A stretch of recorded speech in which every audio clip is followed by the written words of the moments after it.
ಕೃಷಿ ವಿವಿಧ ಅಂತಿಮ ಘಟ್ಟದ ಎಲ್ಲಿ ಆಯ್ತಲ್ಲ, ಗೆಜೆಟ್ ಆಯ್ತಲ್ಲ, ಭಾಳ ಸಾಧನೆ ಮಾಡಿದರು ಪಾಪ ನಮ್ಮ ವಿಶೇಷವಾಗಿ ಜನತಾದಳದ ಮಹಾನ್ ನಾಯಕರುಗಳಿಗೆ. ಅವರು ಮುಂದೆ ಬರೋಕ್ಕಾಗದಲ್ಲೇ, ಮಂಡ್ಯ ಜಿಲ್ಲೆಯ ಜನತಾದಳದ ನಾಯಕರು ನೇರವಾಗಿ ವಿರೋಧ ಮಾಡಲಿಕ್ಕಾಗದಲ್ಲೇ, ಇಲ್ಲಿಯ ಲೋಕಸಭಾ ಸದಸ್ಯರು ನೇರವಾಗಿ ವಿರೋಧ ಮಾಡೋಕ್ಕಾಗದಲ್ಲೇ, ಪ್ರಧಾನಮಂತ್ರಿಯವರಂಥ ದೇವೇಗೌಡರು ನೇರವಾಗಿ ವಿರೋಧ ಮಾಡೋಕ್ಕಾಗದಲ್ಲೇ ಪಾಪ ರೇವಣ್ಣನ ಬಿಟ್ಟು ಭಾಳ ಕಷ್ಟಪಟ್ಟು ನಾವು ವಿರೋಧ ಇಲ್ಲ, ಮಂಡ್ಯಕ್ಕೆ ಆಸನ ಬೇಡ ಅಂತ ಪ್ರತಿಭಟನೆ ಅಸೆಂಬ್ಲಿಲಿ ಮಾಡಿದ್ರು, ಧರಣಿ ಮಾಡೋಕ್ಕೆ ಹೋದರು, 69ನಲ್ಲಿ ಕ್ವಶನ್ ತಂದರು. ಕೊನೆಗೆ ಗವರ್ನರ್ಗೆ ಅತ್ಯಂತ ಸೀನಿಯರ್ ಆಫೀಸರ್ ಆಗಿದ್ದ ವಿಧಾನ ಪರಿಷತ್ತಿನ ಸದಸ್ಯರಾಗಿದ್ದಂಥ ತಿಪ್ಪೇಸ್ವಾಮಿಯರಿದ್ದರೆ ದೇವೇಗೌಡರು ಅಲ್ಲಿದ್ದಾರೆ ಅಂತಲೇ, ಕುಮಾರಸ್ವಾಮಿ ಅಲ್ಲಿದ್ದಾರೆ ಅಂತಲೇ. ತಿಪ್ಪೇಸ್ವಾಮಿ ಪ್ರೆಸೆನ್ಸ್ ಎಲ್ಲಿರುತ್ತೆ ಅಲ್ಲಿ ಜನತಾದಳದ ಇದೆ ಅಂತ. ಅವರು ಮುಖ್ಯಮಂತ್ರಿ ಆದಾಗ ಪ್ರೈವೇಟ್ ಸೆಕ್ರೆಟರಿ ಆಗಿದ್ದರು, ಪ್ರಧಾನಿ ಆದಾಗ ಪ್ರೈವೇಟ್ ಸೆಕ್ರೆಟರಿ ಆಗಿದ್ದರು. ಜನತಾದಳದ ಮತ್ತು ಆಡಳಿತದ ಸಂದರ್ಭದಲ್ಲಿ ಎಲ್ಲವನ್ನೂ ಗಮನಿಸ್ತಾ ಇರೋರು ತಿಪ್ಪೇಸ್ವಾಮಿಯವರೇ. ಅವರು ರೇವಣ್ಣವ್ರ ಜೊತೆಲಿ ಹೋಗಿ ಅಬ್ಜೆಕ್ಷನ್ ಕೊಟ್ಟಿದ್ದಾರೆ ನಮ್ಮ ಗವರ್ನರ್ ಸಾಹೇಬರಿಗೆ ಅಂದರೆ ಅದು ಜನತಾದಳದ ಸಂಪೂರ್ಣ ಬ್ಯಾಕಪ್ ಇದೆ ಅಂತ. ಪಾಪ ನಮ್ಮ ಜಿಲ್ಲೆ ಮೇಲೆ ಅವರಿಗೆ ಭಾಳ ಯಾವುದೋ ದಿನದ್ದು ಈಗ ಏನಾಗುತ್ತೆ, ಯಾವುದೋ ಕಾಲದಲ್ಲಿ ದ್ವೇಷ ಇದೆ ಮಂಡ್ಯದ ಬಗ್ಗೆ. ಇಲ್ಲದೆ ಇದ್ದರೆ ಅವರೇ ಯಾಕೆ ಇಷ್ಟೊಂದು ಬೇಸರ ಮಾಡ್ಕೊತಿದ್ರು? ಇರಲಿ, ಮಂಡ್ಯದವ್ರಿಗೆ ಅದನ್ನು ಸದಿಗೆ ಒತ್ತಿ ಹೋಗುವಷ್ಟು ಮಂಡ್ಯ ಜಿಲ್ಲೆ ಜನರಿಗೆ ದೇವರ ಆಶೀರ್ವಾದ ಇದೆ.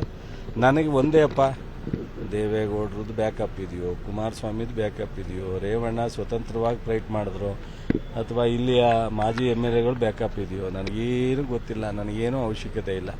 ನನಗೆ ನನ್ನ ಈ ಜಿಲ್ಲೆಯ ಸಂಬಂಧ ನಿರಂತರವಾದದ್ದು. ಈ ಜಿಲ್ಲೆಗೆ ನನಗೆ ಒಂದು ಅವಕಾಶ ಸಿಕ್ಕಿದಾಗ ಏನಾರ ಮಾಡಬೇಕು ಅನ್ನೋದು ನನ್ನ ಆಸೆ. ಸಾರ್ವಜನಿಕರಿಗಾಗಲಿ ಇಂಥದ್ದಾಗಲಿ. ವಿಶ್ವವಿದ್ಯಾನಿಲಯ 1931ರಲ್ಲಿ ಸಂಶೋಧನಾ ಕೇಂದ್ರ ಆಗಿದ್ದು ಮಹಾರಾಜರು. ಇಲ್ಲಿ ಆಗಬೇಕಾಗಿತ್ತು, ಆಗಿರಲಿಲ್ಲ. ಇವತ್ತಿನ ಸಿದ್ದರಾಮಯ್ಯನವರು, DK ಶಿವಕುಮಾರ್ ನನ್ನೆಲ್ಲ ಕ್ಯಾಬಿನೆಟ್ ಮುಂದೆ ಕೈ ಮುಗಿದು ವಿನಂತಿ ಮಾಡಿ ಈ ವಿಚಾರಕ್ಕೆ ನಿಮ್ಮ ಸಮ್ಮತಿ ಬೇಕು ಅಂತೇಳಿ ನಾನು ರಿಕ್ವೆಸ್ಟ್ ಮಾಡಿದ್ದೆ. ಅದಕ್ಕೆ ಇಡೀ ಕ್ಯಾಬಿನೆಟ್ ಒಪ್ಪಿ ಅನೇಕ ಅಡೆತಡೆಗಳ ಮಧ್ಯದಲ್ಲೂ ಸಹ ಪಾಸ್ ಮಾಡಿಕೊಟ್ಟಿದ್ರು. ಅಸೆಂಬ್ಲಿಲೂ ಅಷ್ಟೇ BJPಯವರು ಸಹ ಇದಕ್ಕೆ ಒಂದಷ್ಟು ಪ್ರಶ್ನೆ ಕೇಳಿದ್ರೆ ವಿನ ಇಲ್ಲಿ ಅಶೋಕ್ ಆಗಲಿ, ಅಲ್ಲಿ CT ರವಿ, ನಾರಾಯಣ ಸ್ವಾಮಿ ಆಗಲಿ ನಿಜವಾಗ್ಲೂ ಸಹ ಅವರಿಗೆ ಧನ್ಯವಾದಗಳನ್ನ ನಾವು ಹೇಳಬೇಕಾಗತ್ತೆ. ಅವರೂ ಸಹ ಅದನ್ನು ಯಾವುದೇ ಥರದ ನಿರ್ಬಂಧ ಇಲ್ಲದೆ BJPಯವರು ಸಹ ಮಂಡ್ಯದಲ್ಲಿ ಒಂದು ಶುಗರ್ ಫ್ಯಾಕ್ಟ್ರಿ ಆಗಲಿ ಅಂತ ಒಪ್ಪಿದ್ರು. ಆದರೆ ಜನತಾದಳದವರು ಮಾತ್ರ ಅಸಮಾಧಾನವನ್ನು ವ್ಯಕ್ತಪಡಿಸಿದ್ದು. ಇಲ್ಲಿ ಇರ್ತಕ್ಕಂಥ ಮಾಜಿ ಶಾಸಕರು ಸಹ ಅದನ್ನು ಪೂರ್ಣ ಪ್ರಮಾಣದಲ್ಲಿ ಕಟ್ಟುನಿಟ್ಟಾಗಿ ನಮ್ಮ ರೇವಣ್ಣವ್ರು ಹೇಳಿದ ತಪ್ಪು, ನಾವು ಅದ್ರ ಬಗ್ಗೆ ನಮಗೂ ವಿರೋಧ ಇದೆ ಅಂತ ಹೇಳಲೇ ಇಲ್ಲ. ಇಲ್ಲಿಯ ಮಾಜಿ ಶಾಸಕರು ಸಹ ಒಂದು ರೀತಿ ಬ್ಯಾಲೆನ್ಸ್ ಆಗಿ ಮಾತಾಡಿದ್ರು. ಅವರಿಗೆ ದೇವರು ಒಳ್ಳೇದು ಮಾಡಲಿ. ಈ ಜಿಲ್ಲೆ ಜನ ಅವ್ರಿಗೆ ತೋರಿಸಿರೋ ಪ್ರೀತಿ, ಅವ್ರಿಗೆ ಕೊಟ್ಟಿರೋ ಅನೇಕ ಅಧಿಕಾರ, ಅದನ್ನು ಜಿಲ್ಲೆ ಜನರು ವಿರುದ್ಧವಾಗಿ ಬಳಸ್ತಾ ಇದ್ದಾರೆ ಅನ್ನೋದು ಜನರಿಗೆ ಈಗಾಗಲೇ ಗೊತ್ತಾಗಿದೆ. ಕುಮಾರಸ್ವಾಮಿಯವರು ಇವತ್ತು ಕೇಂದ್ರದಲ್ಲಿ, ಹಿಂದೆ ರಾಮನಗರದಲ್ಲಿ MP ಆಗಿ ಮಂತ್ರಿ ಆಗಲಿಲ್ಲ. ಕೇಂದ್ರದಲ್ಲಿ ಮಂತ್ರಿ ಆಗಬೇಕು ಅಂತಲೇ ರಾಮನಗರದಲ್ಲಿ ಅವತ್ತು MP ಆಗಿದ್ರು. ಮನಮೋಹನ್ ಸಿಂಗ್ ಅವರ ಕಾಲದಲ್ಲಿ ಬಹಳ ಪ್ರಯತ್ನ ಮಾಡಿದ್ರು, ಆಗಲಿಲ್ಲ. ಇವತ್ತು ಮಂಡ್ಯದಿಂದ MP ಲೋಕಸಭೆಗೆ ಆಯ್ಕೆ ಆದ ತಕ್ಷಣ ಮೋದಿಯವರು ಒಂದು ಒಳ್ಳೆಯ ಅಧಿಕಾರ ಕೊಟ್ಟರು. ಅದರಿಂದ ನಮ್ಮ ಜಿಲ್ಲೆಯ ಜನರ ಕೃಷಿ ವಿಶ್ವವಿದ್ಯಾಲಯ ತಪ್ಪಿಸುವಂಥ ಪ್ರಯತ್ನವನ್ನು ಪ್ರಾಮಾಣಿಕವಾಗಿ ಹೋರಾಟ ಮಾಡಿದ್ದಾರೆ. ಆದರೂ ಸಹ ನಮ್ಮ ದೇವರ ಆಶೀರ್ವಾದದಿಂದ, ನಮ್ಮ ಸಿದ್ದರಾಮಯ್ಯನವರು, DK ಶಿವಕುಮಾರ್, ನಮ್ಮ ಸರ್ಕಾರದ ಸಹಕಾರದಿಂದ ಗವರ್ನರ್ ಅವರು ನಾನು ಹೋಗಿ ವಿನಂತಿ ಮಾಡಿ, ಈ ರೀತಿ ಇದೆ, ಮಂಡ್ಯ ಇತಿಹಾಸ ಇದೆ, ನಾಲ್ವಡಿ ಕೃಷ್ಣರಾಜ ಒಡೆಯರು ಇಲ್ಲಿ ಕೃಷಿ ಸಂಶೋಧನಾ ಕೇಂದ್ರ ಪ್ರಾರಂಭ ಮಾಡಿದ್ದು. ಸೊ ಇದು ರೆವಿನ್ಯೂ ಡಿವಿಷನ್ ಇದೆ, ಶಿವಮೊಗ್ಗ ಇದೆ, ರಾಯಚೂರು ಇದೆ, ಧಾರವಾಡ ಇದೆ, ಬೆಂಗಳೂರು ಇದೆ. ಮಂಡ್ಯ ಕೃಷಿಗೆ ಪ್ರಧಾನವಾದಂಥ ಜಿಲ್ಲೆ. ಇಲ್ಲೊಂದು ಕೃಷಿ ಸಂಶೋಧನಾ ಕೇಂದ್ರಗಳು ಭಾಳ ಮುಖ್ಯವಾಗಿದ್ದಾವೆ. ಕ್ಲೈಮೆಟಿಕ್ ಝೋನು ಸಹ ಈ 5 ಜಿಲ್ಲೆ ಒಂದೇ ಇರೋದ್ರಿಂದ ಇಲ್ಲಿ ಅವಶ್ಯಕತೆ ಇದೆ ಅನ್ನೋದನ್ನು ಮನವರಿಕೆ ಮಾಡಿಕೊಟ್ಟೆ. ಆವಾಗ ಪಾಪ ಅವರು ಹಿಂದೆ ಮುಂದೆ ನೋಡಿದಲೆ ಗವರ್ನರ್ ಅವರು ಸಹಿ ಹಾಕಿ ಲಾ ಡಿಪಾರ್ಟ್ಮೆಂಟ್ಗೆ ಬಂದು ಗೆಜೆಟ್ ನೋಟಿಫಿಕೇಶನ್ ಆಗಿದೆ. ಇದಕ್ಕೆ ಗವರ್ನರ್ ಅವ್ರಿಗೂ ಸಹ ಮಂಡ್ಯ ಜಿಲ್ಲೆಯ ರೈತರ ಪರವಾಗಿ, ಸಾರ್ವಜನಿಕರ ಪರವಾಗಿ, ನಮ್ಮೆಲ್ಲ ಸರ್ಕಾರದ ಶಾಸಕರ ಪರವಾಗಿ ಧನ್ಯವಾದಗಳು.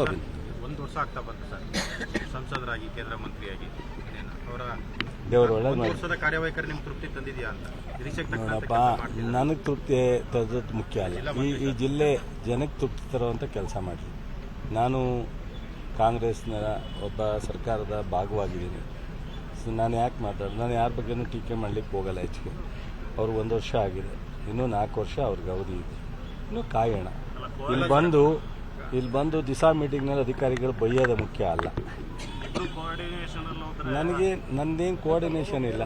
ಅವ್ರು ಈಗ ರೈತ ಸಭಾಂಗಣದಲ್ಲಿ ಮಾಡ್ತೀನಿ ಅಂತ ನಾನು ಯಾವುದೋ ಗ್ರ್ಯಾಂಟ್ ಆಗ್ತಾ ಇದೆ, ಮಾಡಲಿ ಅಂತ ಬಿಟ್ಟು ಇನ್ನೊಂದು ಯಾವುದೋ ಒಂದು ಸ್ಪೋರ್ಟ್ಸ್ ಇದೇನೋ ಮಾಡ್ತೀನಿ ಅಂದರೆ ಮಾಡಲಿ, ಜಾಗ ಕೊಡಿ ಅಂತ ಹೇಳಿದ್ದೀನಿ ಡಿ ಸಿ ಅವ್ರಿಗೆ.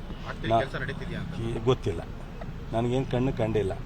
ಏನು ಮಾಡಿದ್ರು ಜಿಲ್ಲಾಧಿಕಾರಿಗಳಿಗೆ ಅವ್ರಿಗೆ ಸಪೋರ್ಟ್ ಮಾಡಿ ಅಂತ ಹೇಳಿದ್ರು. ಯಾವುದನ್ನು ರಾಜ್ಯ ಸರ್ಕಾರದಿಂದ ನಮಗೆ ಸಹಕಾರ ಸುಮ್ಮನೆ ಬಾಯಿ ಚಪ್ಪಲಿಗೆ ಮಾತಾಡಿದ್ರೆ ನಾವೇನು ಮಾಡೋಕ್ಕಾಗತ್ತೆ? ಅವ್ರನ್ನೇನು ನನಗೆ ಸಹಕಾರ ಕೊಡಬೇಕಲ್ಲ. ಈಗ ಕೊಟ್ಟರು ಅಡಚಣೆನ ಕೃಷಿ ವಿಶ್ವವಿದ್ಯಾಲಯ ಮಾಡಲಿವೆ. ನಮ್ಮ ಸರ್ಕಾರ ತೀರ್ಮಾನ ಮಾಡಲಿಕ್ಕೆ ಕೇಂದ್ರ ಸರ್ಕಾರದೇನಿಲ್ಲ. ಸೊ ಇವ್ರಿಗೆ ಬೇಕಾದ್ರೆ ನಾವು ಏನು ಸಹಕಾರ ಕೊಡ್ಬೋದು? ಯಾವ್ದಾದ್ರು ಕೇಂದ್ರ ಸರ್ಕಾರದ ಯೋಚನೆ ಬಂದರೆ ಜಾಗ ಕೊಡಬೇಕಾಗುತ್ತೆ, ಕರೆಂಟ್ ಕೊಡಬೇಕಾಗುತ್ತೆ, ನೀರು ಕೊಡಬೇಕಾಗುತ್ತೆ. ಇದನ್ನು ಕೊಡೋಣ, ತೊಂದರೆ ಇಲ್ಲ. ನಮ್ಮ ಸರ್ಕಾರದಿಂದ ನಾವೇನಾದ್ರು ಕೊಡೋದಿದ್ರೆ ಕೊಡ್ತೀವಿ. ನಾವು ಮಾಡೋ ತೀರ್ಮಾನಕ್ಕೆ ಅವರಿಂದ ಏನೂ ಆಗಬೇಕಾದೇನಿಲ್ಲ. ಅದರಿಂದ ಏನು ತೊಂದರೆ ಏನಿಲ್ಲ. ನಾವೇನು ಅವ್ರಿಗೆ ಈ ಜಿಲ್ಲೆಗಾಲಿ ರಾಜ್ಯಕ್ಕಾಲಿ ಮಾಡೋ ತನಕ ಯಾವುದೋ ಅಡಚಣೆ ಇಲ್ಲ. ಚಪ್ಪಲಕ್ಕೆ ಮಾತಾಡ್ತಾರ್ರಿ. ನಾವು ರಾಜಕಾರಣ ನೋಡಿ ಸಾಕಾಗಿದೆ ರೀ, ಬಿಡ್ರಿ. ಸಚಿನ್ ಅವರು ಮೊದಲ ಅಟೆಂಪ್ಟಲ್ಲೇ ಪಾಸ್ ಆಗಿದ್ದಾರೆ, ಅಧ್ಯಕ್ಷರು ಕೂಡ ಆಗಿದ್ದಾರೆ.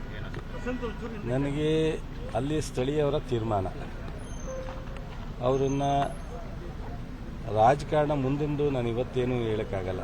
ಯಾವತ್ತು ಸಂದರ್ಭ ಬರುತ್ತೋ ಅವತ್ತು. ಇವತ್ತು ಇನ್ನೂ ನಾನು ನಿವೃತ್ತಿ ಘೋಷಣೆ ಮಾಡಿಲ್ಲ. ಸೊ ಅದರಿಂದ ನಾನಿರೋವರೆಗೂ ನಾವಿರ್ತೀವಿ. ನಂತರ ಅವತ್ತಿನ ಪರಿಸ್ಥಿತಿಗೆ ಜಿಲ್ಲೆಯಲ್ಲಿ ಒಬ್ಬ ಕಾರ್ಯಕರ್ತರು ಬೆಳ್ಕೋಬೋದು, ಅಥವಾ ಸಚಿನ್ ಬೆಳ್ಕೋಬೋದು, ಅಥವಾ ಇನ್ನೊಬ್ಬರು ಬೆಳ್ಕೋಬೋದು. ಅದ್ರ ಬಗ್ಗೆ ನಂದೇನು ಇಂಥವ್ರನ್ನೇ ಬೆಳೆಸಬೇಕು ಅಂತ ಗುರಿ ಇಲ್ಲ. ಸೊ ಈ ಒಂದು ಕೃಷಿ ಪತ್ತಿನ ಸಹಕಾರ ಸಂಘದಿಂದ ಆಯ್ಕೆ ಆಗೋದು ಸೂಕ್ತ ಅಂತ ಆ ಸ್ಥಳೀಯ ಇವರೆಲ್ಲ ಕೂತ್ಕೊಂಡು ಆಯ್ಕೆ ಮಾಡಿದ್ದಾರೆ. ಸೊ ಅವ್ರನ್ನ ಬೇರೆಯವ್ರನ್ನ ನಾವು ಚೂಸ್ ಮಾಡಿದ್ದು ಅಧ್ಯಕ್ಷರಿಗೆ. ನಾನು ಬೇರೆಯವ್ರಿಗೆ ಹೇಳಿದ್ದೆ ಅಧ್ಯಕ್ಷರನ್ನ ಬೇರೆಯವ್ರನ್ನಾಗುವಂತ. ಅಲ್ಲಿ ಹೋದಾಗ ನೀವೇ ಒಂದಷ್ಟು ದಿವಸ ಇರಿ, ಆಮೇಲೆ ಬೇರೆಯವ್ರನ್ನ ಮಾಡ್ತೀವಿ ಅಂತೇಳಿ ಅವರು 12 ಜನ ಕೂತ್ಕೊಂಡು ತೀರ್ಮಾನ ಮಾಡಿದ್ದಾರೆ ಅಂತ. ಅದು ಅವ್ರಿಗೆ ಬಿಟ್ಟು ವಿಚಾರ. ನಾನು ಅವನು ಸದಸ್ಯ ಆಗೋದ್ಕಿಂತ ನಾನು ಅಲ್ಲಿ ನನ್ನ ಆಬ್ಸೆನ್ಸಲ್ಲಿ ಓಡಾಡ್ತಿದ್ದ. ಈಗಲೂ ಆ ಕೆಲಸ ಮುಂದುವರಿಸ್ತೀನಿ.